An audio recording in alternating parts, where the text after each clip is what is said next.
Terrell Thomas, These Urban Times, sitting down with you on a beautiful evening. And I want to give much love and much appreciation and thanks to NBA star Sterling Brown for sitting down with me today. I know you're a busy man, so I appreciate your time and sitting down.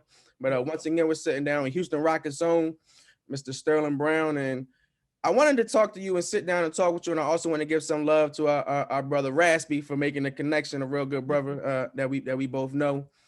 But I wanted to talk to you because you would be one of the greatest voices, I think, to talk about everything that's been going on in our world for the past 2 years.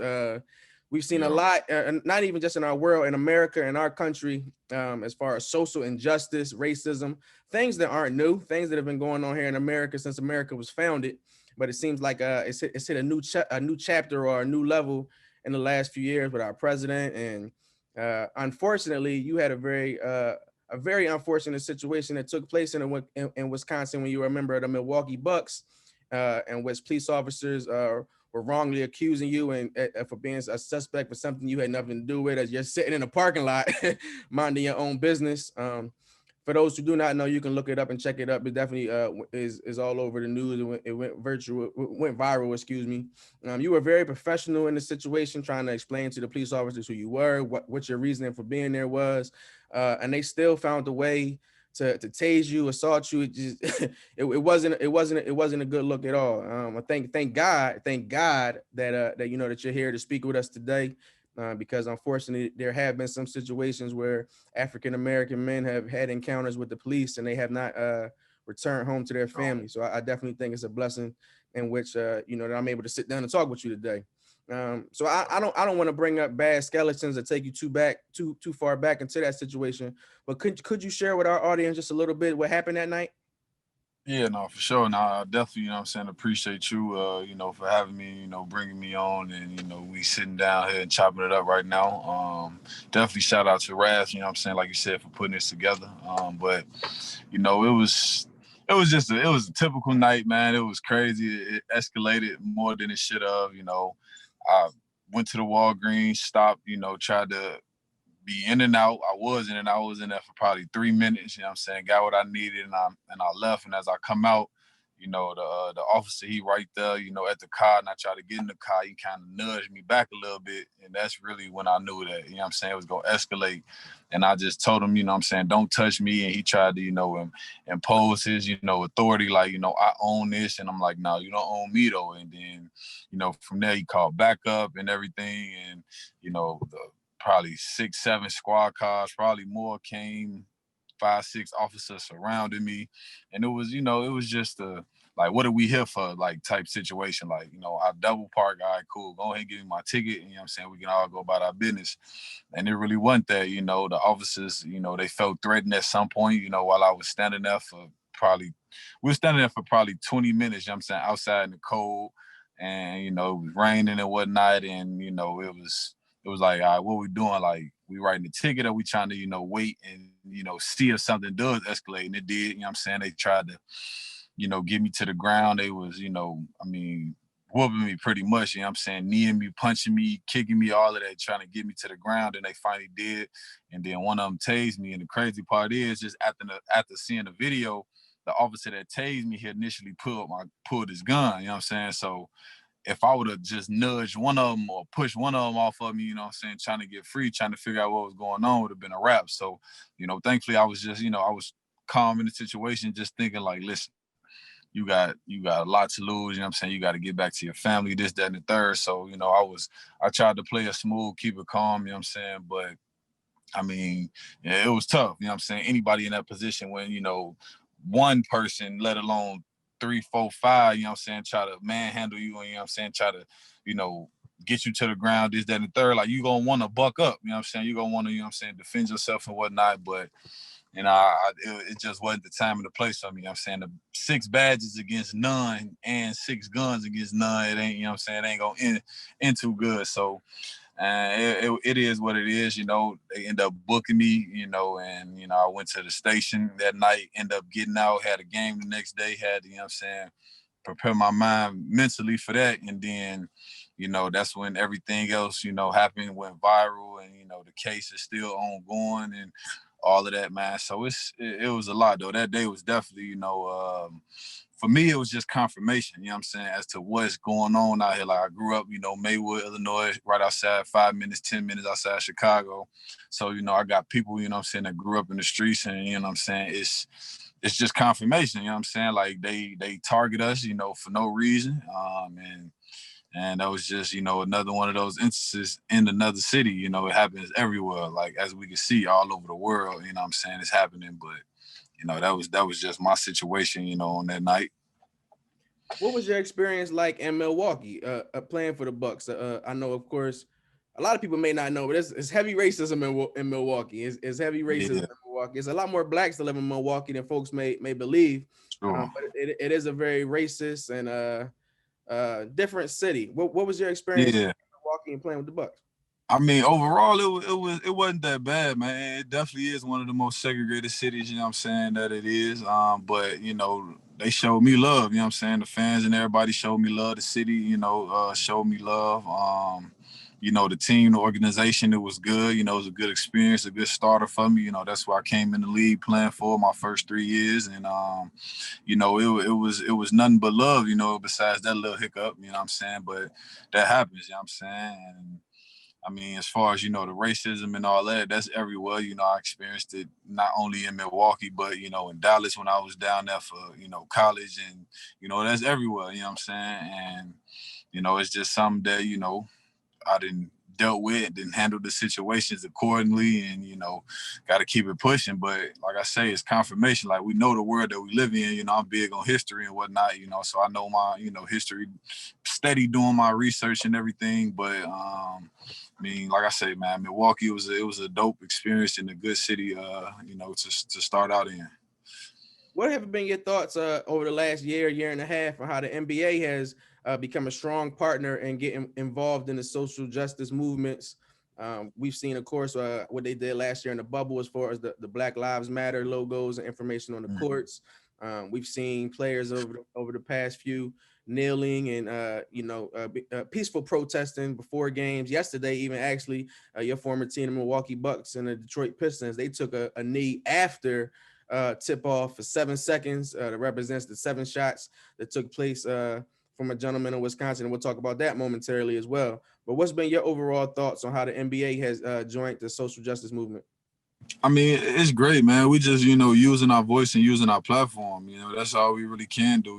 We actually got, a coalition with the players, coaches and, front office staff and, the governors in the league. And, we just trying to see what impact we can make, with what we got. We got plenty of resources. We know the world needs, help and assistance and guidance and, everything, and we got some of the things that, we can, what I'm saying, we can make change with, what I'm saying. We got a lot of guys who are vocal, and we got a lot of guys who are, passionate about what's going on because they actually can, experience, they've actually experienced things and they can, speak on it, through their experiences and, passionate about it because of family members that they got on the streets, because of, sons and daughters, what I'm saying, that they got, out here, and they got to live with that, what I'm saying, and just us, as being human and being men, like, like we didn't had to walk, what I'm saying, and live through this, like we got to experience it. So it's something that,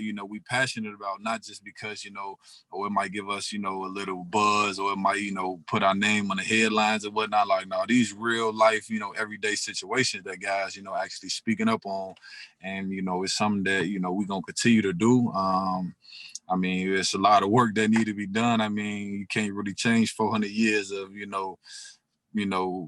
everything that didn't happen overnight, what I'm saying, even in a matter of 1, 2, 3 years, like it's not gonna change like that, what I'm saying. So I'm definitely, excited and proud, about, what's been going on and everything that we got coming forward.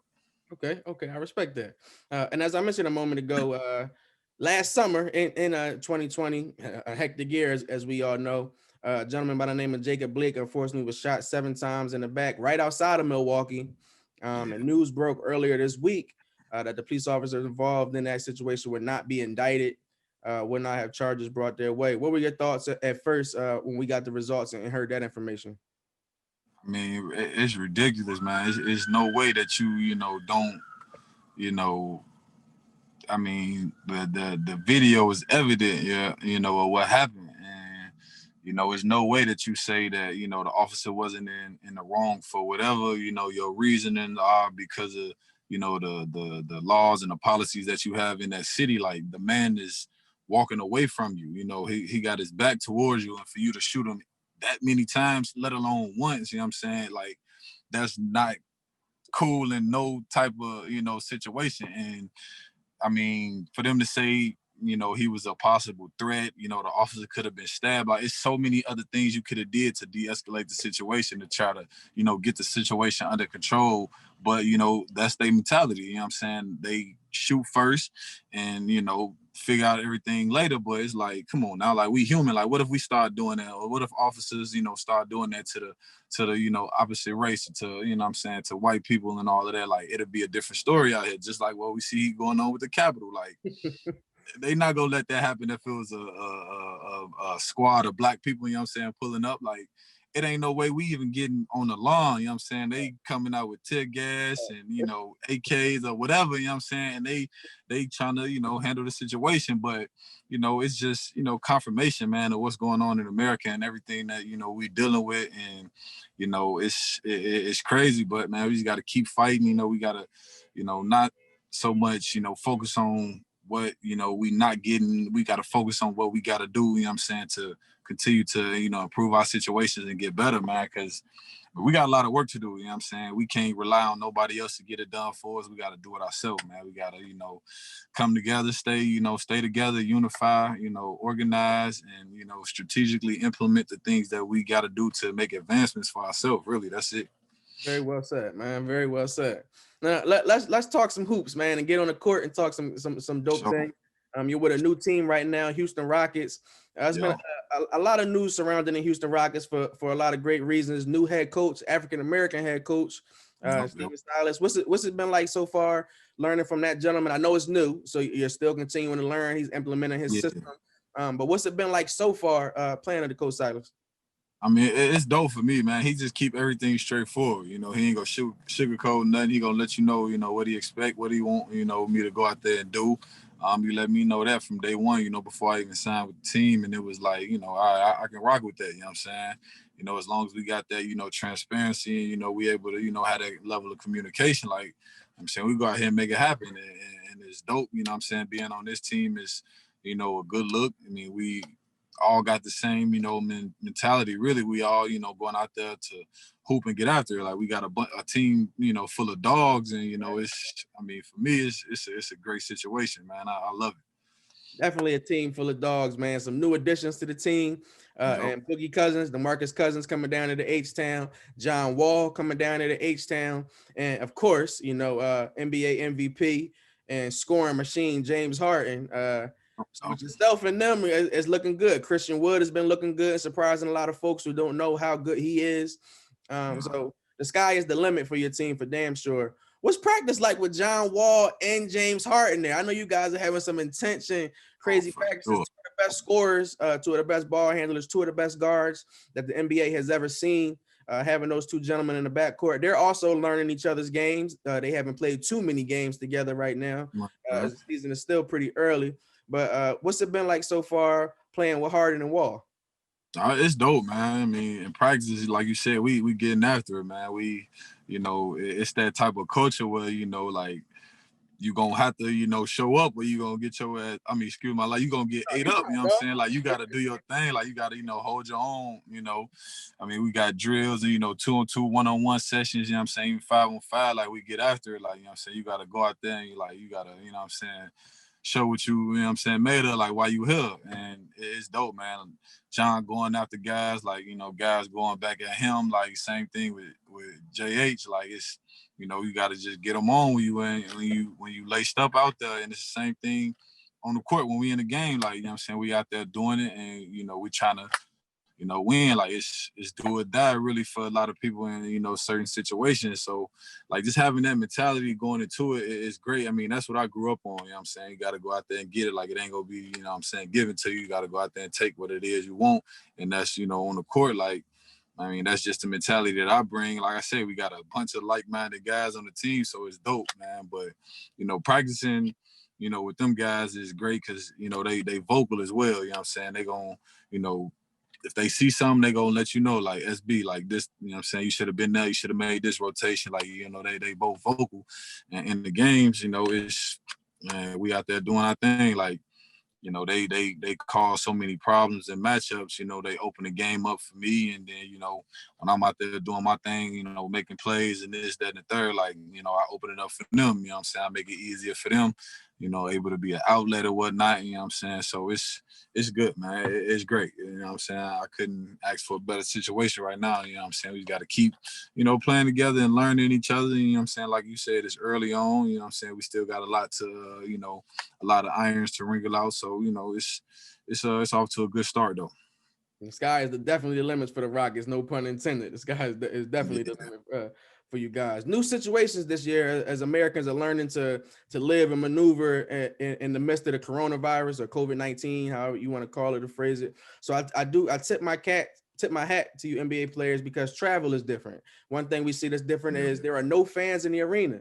So if you know, for players who will use that energy that the fans bring to gear them up and get them ready for games, that's no longer there. So what are you listening to before the game? What's your pregame playlist to help you get focused, get ready, and get right? Who's some cats that you listening to? I mean, you know, I'm familiar with, you know what I'm saying, Chicago, so I definitely got, you know, the town back in my playlist, you know, Dirk, you know, Polo G, and then, you know, I just got, you know what I'm saying, some of the old school still. I ain't gonna say old school, but you know, I still listen to Hove and, you know what I'm saying, Jeezy, and, you know, I still got the Kendricks and you know, the J. Cole still in my, you know, playlist, you know what I'm saying? But I've been mostly on that you know, that Dirk, that Baby, and Polo G really right now. Okay, I respect that. I respect the hell out of that. Yeah. You don't have much free time, but when you do have free time, you're using your time and your resources to give back to your community, give back to Chicago, the inner city of Chicago, outside of Chicago. Explain to my audience, please, as some of the things you're doing with your foundation, with community service, and how you're giving back. Yeah, no, for sure. I'm definitely, man, always in the community. I got to get back to, you know, the place that raised me, and then, you know, eventually, you know, expand out. And, you know, I got my foundation, the Salute Foundation, which stands for, you know, sacrifice, ambition, loyalty, unremitting truth, and education. And, you know, it's pretty much we just, you know, doing what we can and being the outlet and the resource in the community, you know, that needs a little, you know what I'm saying, helping a little assistance, you know what I'm saying? And we got a number of programs and, you know, events that we do, from, you know, a holiday drive that we just had. Actually, and it was a dope experience. We had over, you know, we had thousands of, you know, cars lined up, getting toys and all of that, getting groceries and all of that. And, you know, we also do a violence and prevention program. You know, we got a financial literacy program that we got coming up. I got my basketball camp, and we do summer clinics. We do winter clinics. You know, we just really tapping into, you know, into the community, and we also partnering with a lot of dope organizations and groups that's, you know, in the area doing similar and, you know, more diverse things than we are, you know, so we can touch all areas, man, because we need help in all areas, you know what I'm saying? So we can't leave nothing or nobody out. You know, we got the ladies involved in, you know, certain things, and man, we just doing we doing what we can, man. We doing our part, man. We gotta, you know, just be that helping hand sometimes, and it's a good thing. We, you know, we established, and, you know, we, you know, growing. And, you know, if anybody want to reach us, you know, you can go to our website, salutefoundation.org, or you can hit us on, you know, Instagram at Salute Foundation, and, you know, we gonna tap in and, you know, figure it out. Much respect, dog. Much respect. I got big respect for your game. I think you're a hell of a player, but things like that, in my opinion, would truly separate cats. And, you know, so who are men out here? That's dope. Yeah. Dog. You don't have to give back. Appreciate it. That's not. Folks feel like athletes, celebrities are entitled to give back. You ain't entitled to do shit. You worked hard to get where you are. You know what I'm saying? So it's much respect that you are using your platform and your voice to give back, man. Once again, Terrell Thomas sitting down with Houston Rockets guard Sterling Brown. Before I let you go, sir, and once again, I damn sure appreciate your time. What's some of the goals you have on the court this year? What are some goals, some things you want to see from yourself? Of course, as we've mentioned several times, a new situation, but a great situation. What are some things you're looking to improve on, or how are some ways you're looking to grow your game this year? I mean, really, you know what I'm saying? Just like always, getting better, you know, every day, you know, every position, you know, getting, you know, the overall, concept of what's going, on in here in Houston, the pretty much get that, registered and let it become second nature so everything else becomes smoother. You know what I'm saying? The offensive concepts, defensive concepts, and, just really getting better, man. I mean, I ain't really pinpoint, too many things. Getting better on defense, my defense gonna be there. That's what's gonna keep me on the court. So, I gotta lock in, make sure I'm, on point with that at all times. And then, offense really is gonna come, man. It's gonna come. Got a lot of great, offensive players on the team. James, John, Seawood, Boog. You know what I'm saying? So it's like, I gotta let the game come to me. I ain't gonna rush it. You know what I'm saying? I'm still young in it, but I'm gonna be aggressive whenever I can. You know what I'm saying? Whenever, I got the opportunity, I'm gonna take the open shot. You know what I'm saying? I'm gonna knock it down, get to the cup. You know what I'm saying? Whatever. So it's like, just get better, man. Like, take the opportunities. Seize the moment, and continue to get better. I mean, I can sit up here and say, I'm saying, I'm gonna average this many points, so I'm gonna do this. You know what I'm saying? And that's always in the back of my head, but it ain't. You know what I'm saying? What's gonna keep me in this game? You know what I'm saying? And like I said, I'm an overall player. I do it all, you know what I'm saying? So I got to focus on, everything. I just can't pinpoint one thing because then I lose focus on the next, you know what I'm saying? So it's like just getting better in all areas. Obviously, averaging more points, averaging more steals, though, averaging more, stops, averaging more rebounds. That's all, that's my goal, you know what I'm saying, to get better and to win. Winning solves everything. So, that's really my ultimate goal, is just to win as many games as possible, help the team do that. And, we're going to be in a great position. I'm going to be in a great position. So, Sterling, man, thank you so much for your time today. It's been a pleasure to sit down and chat with you. I'm going to reach out to you, say in a month or two, just kind of recap, see how things are going for you. yeah. We'll see where America is at that time. Our new president-elect, Joe Biden, should be president by then. We'll see if things are changing and how things are go. We begin to see process. Please keep continuing what you're doing, good sir. You're doing a whole lot of great things on the court and off the court. So you definitely have a fan and supporter in me right here and whatnot. I'm gonna give love once again to our brother Raspy for linking us together, and I'm gonna keep the ball rolling and moving, man. Be safe out there in Houston, and much success on and off the court.